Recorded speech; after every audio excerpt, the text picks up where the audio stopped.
Eh bien, salut tout le monde, c'est Tus et compagnie, on espère que vous allez bien. Aujourd'hui, une nouvelle vidéo sur la chaîne YouTube, donc vidéo de présentation de trouvailles en vide-grenier. Donc trouvailles faites il y a de ça quelques semaines ou quelques mois, après c'est un petit best-of de plusieurs marques, voilà, parce qu'on fait exprès d'après de mélanger à peu près les trouvailles. Donc on va vous présenter différentes choses de différentes époques, et essentiellement du 1/64e. A tout de suite. On débute par une mainline Hot Wheels, donc une Saline S7. Donc un véhicule vraiment très sympa, donc assez exotique, hein. En loose. Voilà, donc c'est une supercar américaine, donc équipée d'un V8. Donc vraiment un véhicule très spécial. Donc un véhicule, c'est l'équivalent des Lamborghini, tout ça, hein, c'est dans le même trempe de modèle. Donc chez Hot Wheels, ça a existé de 2002 à 2011, donc dessiné par Phil Winman en 17 versions différentes. Donc celle-ci, donc c'est la première version. Donc vous voyez qu'elle avait vraiment une couleur toute simple, mais avec des optiques avant de réaliser. Hop, on peut voir là. Malheureusement pas de tempo à l'arrière. Voilà, donc c'est vrai qu'une topographie même simple avec les feux, ça aurait été bien présenté. Donc celle-ci est sortie en 2002. Donc elle est made in Malaysia avec jantes PR5. A savoir qu'elle avait également une version la même année sortie avec jantes 5SP. Donc autrement, on peut également noter des versions très sympas de ce véhicule-ci, qui existait donc en 2010 avec une version Speed Machine, donc avec des jantes CM6 et made in Malaysia. Et la dernière qui était sortie donc en 2011. Donc c'est également une version Speed Machine, mais elle est jaune et bleue. Et autrement une version orange, donc vraiment très très beau. Donc il y a un beau moule assez particulier, donc assez original. On poursuit avec une Hot Wheels un peu plus récente, donc il s'agit d'un VV Caddy. Vraiment très beau celui-ci, donc une topographie complète à l'avant, donc vraiment très très bien fait, hein. Voir les feux, le logo, vraiment sur le radiateur également bien fait. Bon, on remarque que celui n'a pas vraiment de pare-choc à l'avant, hein, c'est une version un peu plus racing, hein. Donc également une très belle décoration sur le côté. C'est vrai. Ensuite, même la peinture un peu pailletée, c'est vraiment superbe. Donc à savoir que celui-ci, nous l'avions déjà en blister, donc là on l'a trouvé en loose pour un petit prix, donc c'est vraiment super. Donc ce moule-ci est sorti en 2015 et il existe à ce jour 13 versions différentes, dessinées par Felix Holst. Donc autrement, on a des versions, les premières versions on les a également en blister. Donc il s'agit de la version orange et de la version grise, sortie en 2015 avec jantes 5SP. Donc celui-ci a des jantes PR5 et made in Malaysia, donc sorti en 2016. Donc en plus on peut voir qu'il y a le skate dans la caisse arrière, donc c'est vraiment très sympa. Les petits détails comme ça, c'est vraiment toujours bien fait. Donc en plus c'est une belle couleur, donc vraiment sympa. On poursuit avec un lot qui est vraiment assez rare, qu'on a trouvé en vide-grenier il y a 2 semaines à peu près. C'est ça. Donc vraiment une très très belle trouvaille. Donc il s'agit de 3 blisters Matchbox d'époque. Donc tout d'abord la Toyota Supra, donc en deuxième génération. Voilà la MK2. Voilà, donc très très belle, hein. Ce modèle-là, à échelle 1, a été produit entre 81 et 86. Donc équipé d'un 6 cylindres en ligne, donc modèle mythique, hein. Et chez Matchbox, donc elle a existé entre 83 et 85 sous 4 versions différentes. Donc la nôtre c'est une des dernières, donc de 85. Il y a eu 2 types de jantes avec le même décor qu'on voit là, donc vraiment elle est toute blanche, hein, donc avec une décoration assez simple avec écrit Supra et topographie de bleu, vraiment superbe. Donc soit des jantes comme on a, ou soit des jantes plus modernes, en fait c'était les dernières jantes comme ça. Je vous mets une photo, hein. Donc également à l'arrière, détail sympa, c'est que le coffre arrière s'ouvre. Donc là on vous met une photo avec le coffre ouvert, vraiment super. Donc un beau moule, hein.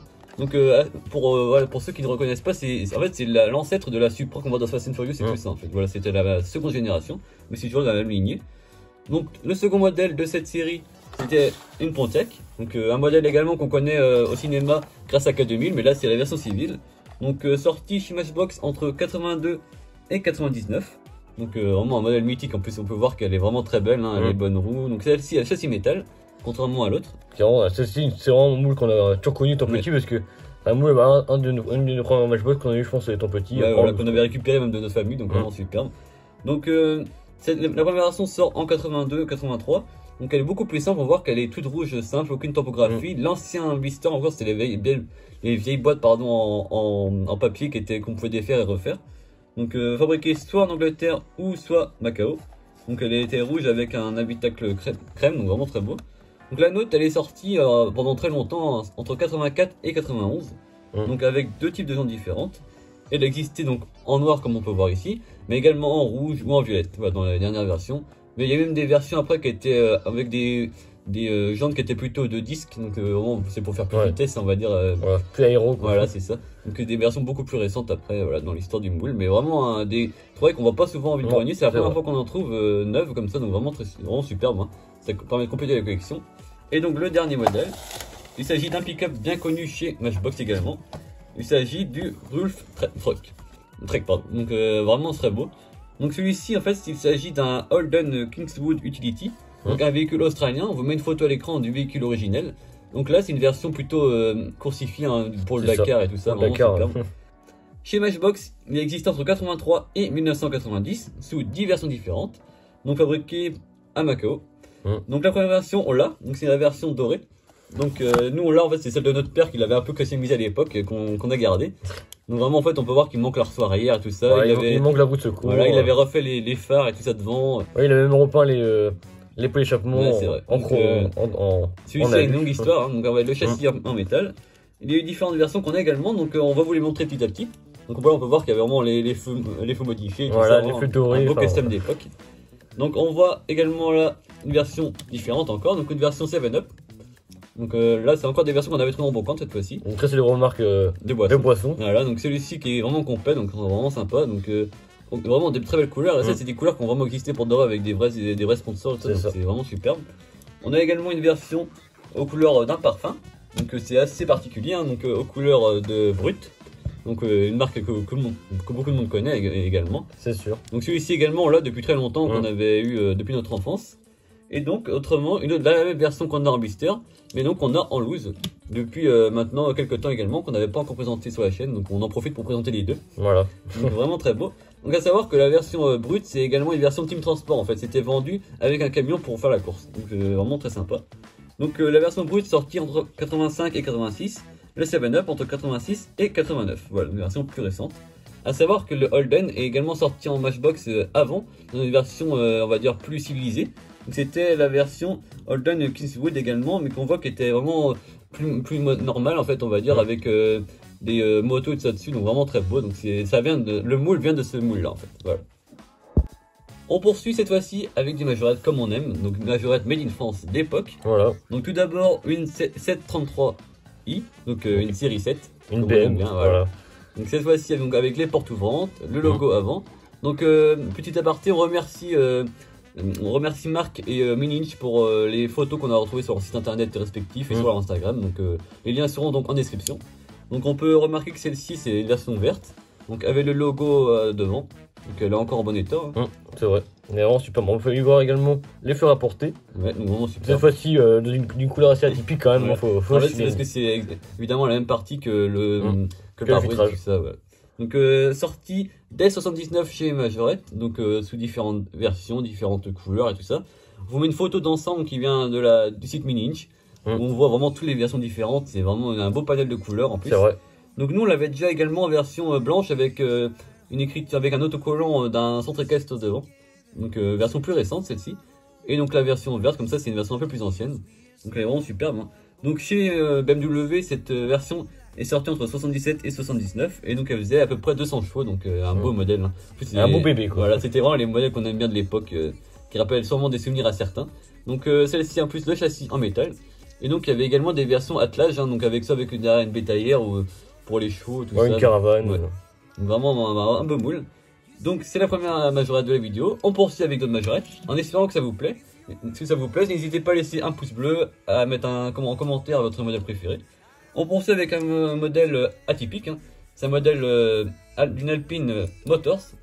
Donc les véhicules moteurs en fait c'était des véhicules qui allaient sur des circuits où, en fait c'est un peu le même système que Darda, mais Majorette avait son propre système pour faire avancer les véhicules. Donc, vraiment très sympa. Hein. En plus c'est couleurs officielles Alpine Renault, donc vraiment très beau. C'est vraiment tout. Ouais. Et quand même en très bel état quand même. Ouais. En muté, enfin ouais, c'est un peu dans son jus en fait. Vraiment dans son jus quoi. Donc en plus on n'avait pas ce moule là, donc c'est vraiment super. Donc évidemment chez Majorette il existe une multitude de versions pour ce moule-ci, en orange, en rouge, en verte, en jaune comme ça, donc vraiment superbe. Il y a également en jaune avec un filtrage différent. Ouais. Voilà, donc vraiment un moule très connu. Et donc un moule qui a existé pendant également de très nombreuses années. Hein, c'est vrai. Dans une gamme motor. Et donc le troisième modèle Majorette, il s'agit d'un autre Youngtimer, donc une Volvo, donc c'est la 760 GLE, donc équipée du V6 PRV qu'on retrouve par exemple sur la DeLorean, donc aux couleurs de Antar.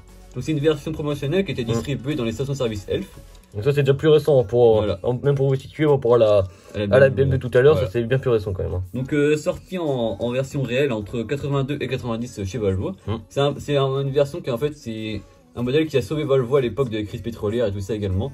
Donc véhicule qui est également sorti aux États-Unis. On la connaît, on va dire, plus souvent en version break. C'est vrai qu'en version berline comme ça c'est un peu plus rare. Donc un modèle en très bon état. Donc celui-ci a les portes qui s'ouvrent, donc c'est vraiment superbe. En plus aux couleurs dentaires, donc une publicitaire, c'est vraiment superbe. Vraiment superbe. Donc à savoir qu'il existe une multitude de versions, en version Made in France, en version Made in Thaïlande, ou en version également avec des rétroviseurs pour les premières. Donc c'est vraiment intéressant.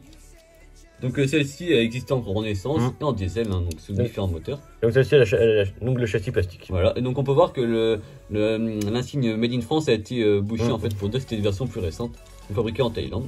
Donc c'est les dernières jantes comme ça, c'est pas forcément mes jantes préférées celle-ci. Non, moi non plus, c'est vrai. N'hésitez pas à mettre votre avis en commentaire. On passe cette fois-ci à un véhicule d'origine allemande. Voilà. En version miniature évidemment. Il s'agit évidemment d'une magnifique Jeep CJ5, donc de chez CQ. Voilà.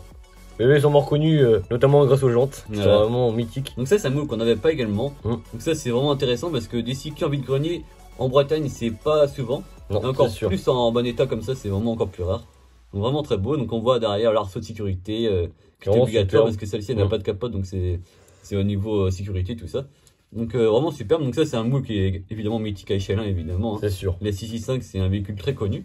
Donc en version CQ on l'avait pas encore.